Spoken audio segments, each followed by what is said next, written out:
Hi everyone, this is Emily Leiphart from Art from the Heart. Welcome to our next Too Many Cards video. My wonderful friend Ardyth Percy Robb is filling in for Kaylin this month, and our generous sponsor is Sunny Studio Stamps. Ardyth and I are featuring the Slice of Summer stamp set and dies, wraparound box dies, and Summer Splash 6x6 paper pad. These were part of Sunny Studio Stamps' latest release. These beautiful images make me crave fresh, delicious fruit, or maybe some kind of drink made with these fruits.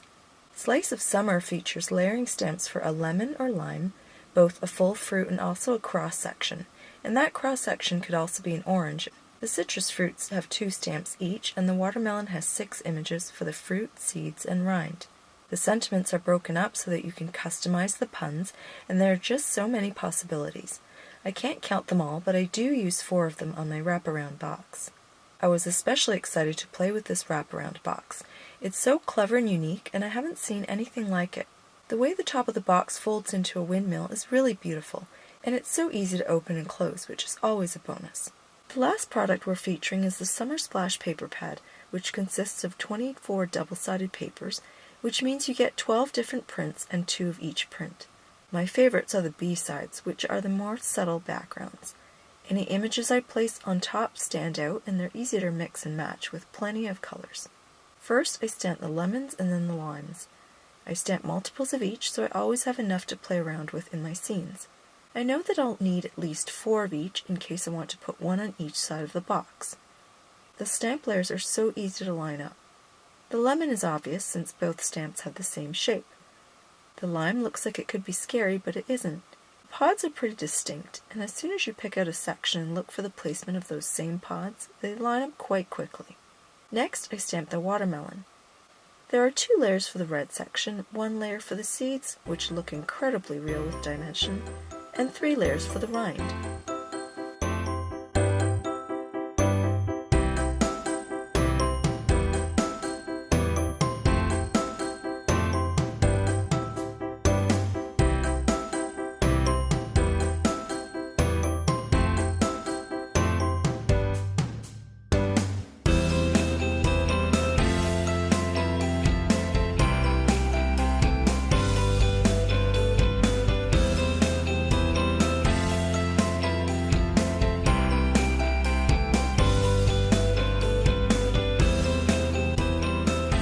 After all the stamping is done, I die cut the images, and now I have a lot to work with.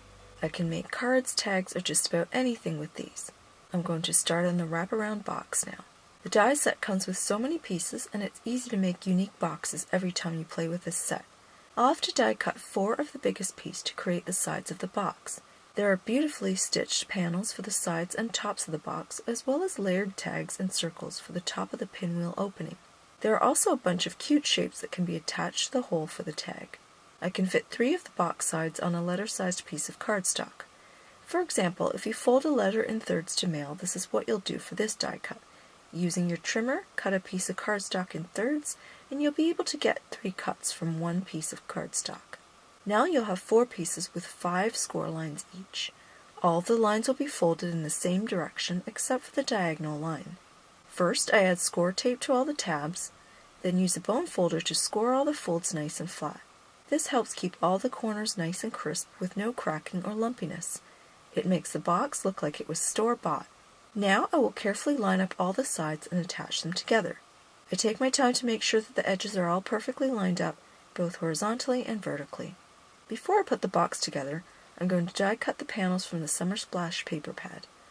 I picked the Ocean Waves pattern, and a single sheet is enough to cut 2 side panels plus all 4 pinwheel panels. You could actually cut 3 side panels if the pattern you choose was continuous or similar enough throughout the sheet. In this case, the waves are ombre, and I wanted them to be the same on all 4 sides of the box, so I had to use both sheets of this pattern. I made sure that I cut each wave panel in the same position on the sheet, but it's pretty amazing the way the waves continue from one panel to the next. That's extremely clever designing on Mendy's part. The sentiment on the first panel reads, "You're sublime." The second one reads, "So glad we're friends." The third one reads, "You're the zest." And the fourth panel reads, "Wishing you a slice of happiness." I like the idea of making the recipient rotate the box to read many sweet messages instead of, say, 1 on just the tag. Now I can attach all the panels to the box and attach all the fruit to the panels. I use large glue dots to attach the fruit. I use my design ruler to get the angle of the lemon the same as the slice of the watermelon. This is clearly not necessary, but the perfectionist in me wanted the angles to be consistent. I can finally form and close the box. For the bottom flaps, it doesn't matter which way you close them. If you're filling the box with heavier candy, you'll definitely want to secure the bottoms quite well, and for me there's nothing better than score tape. I use it on the flaps in both directions. For added security, I could have added score tape in between the second and third flaps, where they switch directions. The top of the box is so easy to form because I simply have to push down on the already scored angles. The circular ends automatically rotate around each other. Isn't it pretty? You can see now why I call it a pinwheel. I'm always looking for new gift boxes, and this is going to be a favorite. It's a great size for larger candy and even cookies. I love baking, so this will be perfect for a stack of cookies. I create a little note tag by cutting 3 pieces, 2 base pieces in white and 1 in the same patterned paper. Then I die cut a heart enforcer from silver glitter cardstock and glue that on. I punch a 1/8 inch hole at the top of one of the pinwheels, then cut a piece of silver string and attach the tag to the box with a bow. Now my gift box is done. I'm excited to make more of these, especially since I'm always giving away baked goods. This would be great for year-end teacher gifts too. Be sure to leave a comment here and on Ardyth's YouTube video for your chance to win a $25 gift certificate to the Sunny Studio stamp store. Comments will close on May 22nd, 2019, and the winner will be announced before our next Too Many Cards videos go live. Please check back to see if you've won. Thanks so much for watching.